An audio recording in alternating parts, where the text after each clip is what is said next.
All right, good morning. Friday again. This week I am honored to have my friend, my longtime friend, Steve Seitner.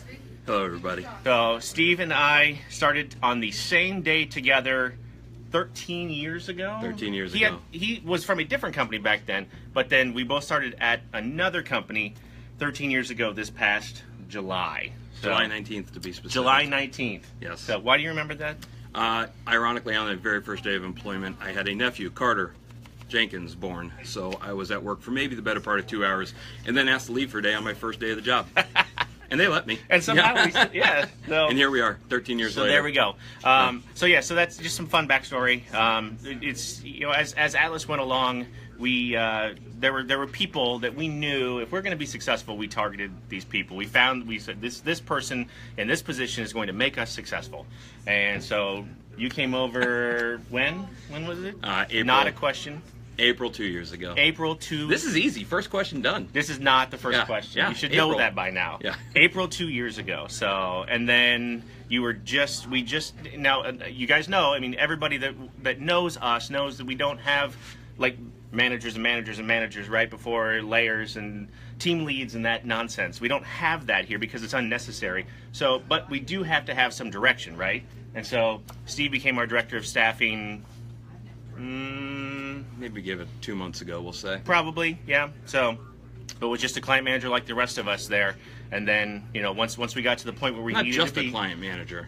Well, I did learn a lot from this guy. Yeah. No, this was there was a trifecta before, and so I learned a lot from this guy. So let's jump right in and get some questions. Let's do this. I'm excited. All right. So, question one: tell me who Steve Seitner is. I'm an emotional dude, but I identify myself as being a part of something or of many things. Most importantly, I'm father to Nora Jane and Isaac Lee. Nora is 9, Isaac is 6. I'm married to my wonderful bride of just 13 years last week, Corinne. And I'm a client manager. Or I guess I was a client manager. You still are. I'm an employee at Atlas. Mm-hmm. I love Husker football. Somehow got stuck with the New York Jets living in the Midwest. Passionate about my craft beer. But Which that's we'll talk about later, by the way. Kind of me in a nutshell. I'm a man that when I get serious about talking about things, I start to cry.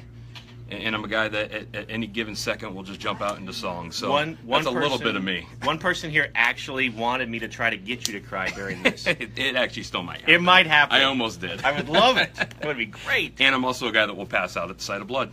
This is true. I've actually seen this almost happen. He almost passed out of my desk 13 years ago, and I learned very early on not to ever do that again. So, yeah. So I do a really fun Steve impression. When he gets really excited, he talks like this.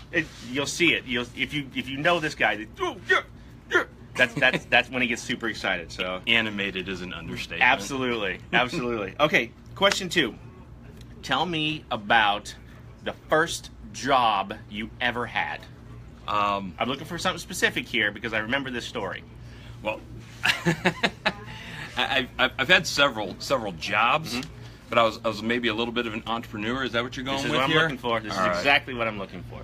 So growing up, I grew up on a golf course for a little bit, and not one of those fancy high flight, high hoity-toity country club type things, but more like a city course. And fortunately, unfortunately, we backed up to a golf course, and we ended up with a lot of golf balls in our backyard. And so starting at about the age of like 5 or 6, I would sell golf balls back over the fence. But what I used that money for was then to maybe go to the candy store and buy sour balls. And then I would go to junior high and I'd take those like 5 pounds of sour balls I get for $3 and sell them for $25 each and make about $10. So you would go and find random golf balls. Yep. Sell those to go buy candy to then sell that candy. Yeah, which then in high school escalated into me selling dice that were colored. Back when I was in junior high, starter jackets, bomber jackets were a big deal, but it wasn't enough just to have your team colors on. You had to go get matching dice, drill them out, put them on the strings, and then tie them off. Man. That turned into the day where you didn't actually drill the dice all the way through. You just drilled them 3/4 of the way through, took the chromies off your bikes, and then spun the dice on so you had some nice flashy accents on the bike tires. Yep. And then that moved into me getting into a little bit of trouble in high school, selling knockoff watches and sunglasses and Tommy Hilfiger jackets and jeans, and And somehow then you ended up here. So. And now here I am. That is still, exactly still doing somewhat the same thing. That So, was is awesome. that what you're going That's for? exactly what Okay. I was going for. That's yes, me. Thank you. Awesome. Been there, done that. Okay, so question 3, and you kind of touched on this already.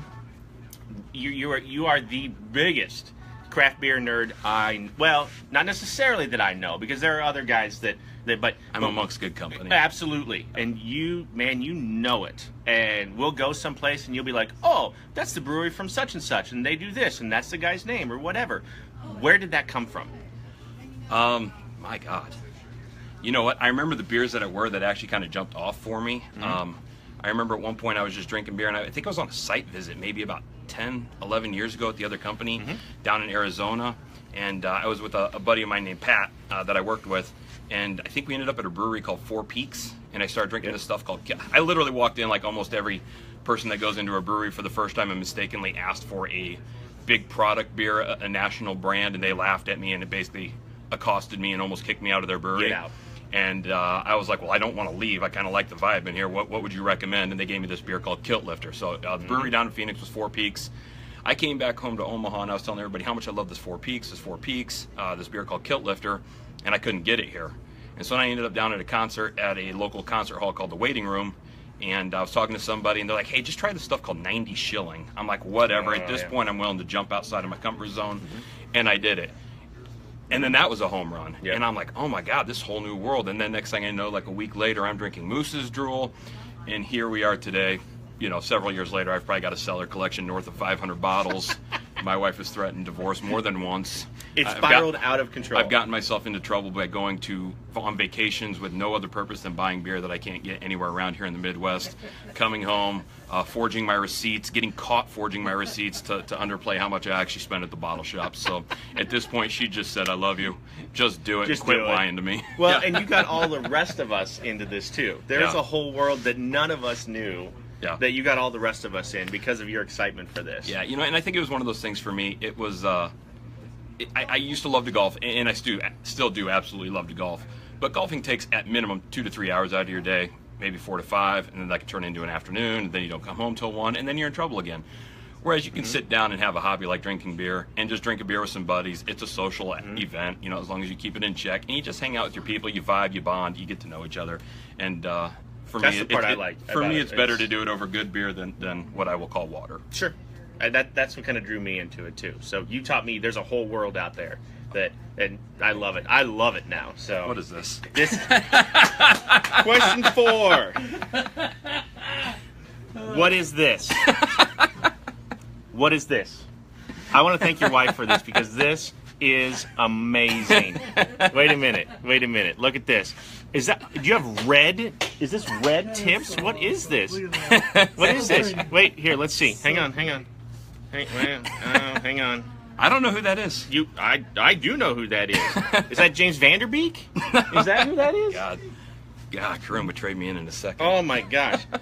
Honestly, okay, so tell me this story. What is this? So I basically had the same straight comb back hairstyle all the way through high school, and I was a good-looking dude. So sexy. But no one's arguing I had with a that. big mop, and you can see as of today, maybe all of my hair treatments have affected the do I currently rock. But one of my buddies one day just looked at me and goes, dude, we got to switch some things up. You're starting to look way too much like the Wolf Man. And when my hair gets going, my sideburns pop out, and I get it. So he's like, you got to go see my girl. And I walked in one day, and she's like, I don't know what's going on up there, but I'm going to change it. And so she just started doing my hair. There you go. And I got back to school for like kind of the last week of my senior year, and I got a tremendous amount of compliments on the new look. And I'm like, God, I should have done this a lot longer ago. Yep. And one other thing about me, I'm a very trusting individual. Like, you really don't have to earn my trust. I kind of freely give it. I mean, it's hard to ever get it back once it's burned. But so I sat in this girl's chair, and she just started messing with me. And then one day she's like, hey, there's this local contest. Would you mind if I used your hair? Can I just do my thing? And I'm like, sure, whatever. And she started messing with it, putting some color in. And then next thing you know, apparently the photo she took of me won the local contest. And she's like, so we qualified, but we got to go bigger. I'm like, what do you mean we got to go bigger? Wait. So you were a hair model? So what it turned into, we ended up winning the Midwest, like the regional contest for a hair product called Rusk Hair Care Products. Okay. And so we actually started doing some print ads and some billboards and some magazines, and she's like, hey, we can't just do the normal blonde tips. We got to put some real color in there. Yeah. And Crimson hence was highlights. born my Backstreet Boy days, apparently. So That's absolutely right. everybody's got a past. That's part of mine. For 13 years, and I did not know this. This is amazing. I did not know this at all. So, Yeah. all right. So, question 5. Yeah. Okay. Question 5. And you should know this is coming, and you cannot say Disney. Disney World. No, you have to choose something else. Question 5. If you could go anywhere in the world, where would you go? Disney World. Got to be another one. Disney World. We live in Omaha, Nebraska, and our annual pass holders to Disney World. My son is 6 years old. He is getting ready to go for the 6th time. We love it. But admittedly, I am getting ready to turn 40 here in a couple of years. Just got my passport for the first time in my life, and we are planning about a 2 to 3 week trip for my 40th to Germany, Austria. Yep. Kind of go through. Last name is Seitner. There's a chain of Seitner hotels, so that's really important to me. And there is a bit of a beer aspect to that trip as well. Possibly. So I've heard there's some decent beer in Germany. I've heard there's some fantastic beer in Germany. Yep. So, yeah. So I'm going to say Germany at the moment. Good call. If I can't say Disney World. I actually wrote down, and you cannot say Disney. You've been there too many times. I've been there a lot. I actually wrote that on the sheet today. Yeah, You've been we're there too already many going times. in October, so There you go. it's happening. There we Dreams go. do come true. All right. That was easy. Are we done? We are done. When do I get to interview you? No, we're not doing that. It's right, one of man. those days it's going to happen. So, Thank you very much. Steve Seitner, everybody. You'll find him on our website. You will also see him coming up in Las Vegas in a 2 few weeks. Yeah, so We touch down at 8:30 a.m. Yep. So we'll Thursday. be there. Hunt us down. We will be around. So we will see you. Goodbye, everybody. Thank you.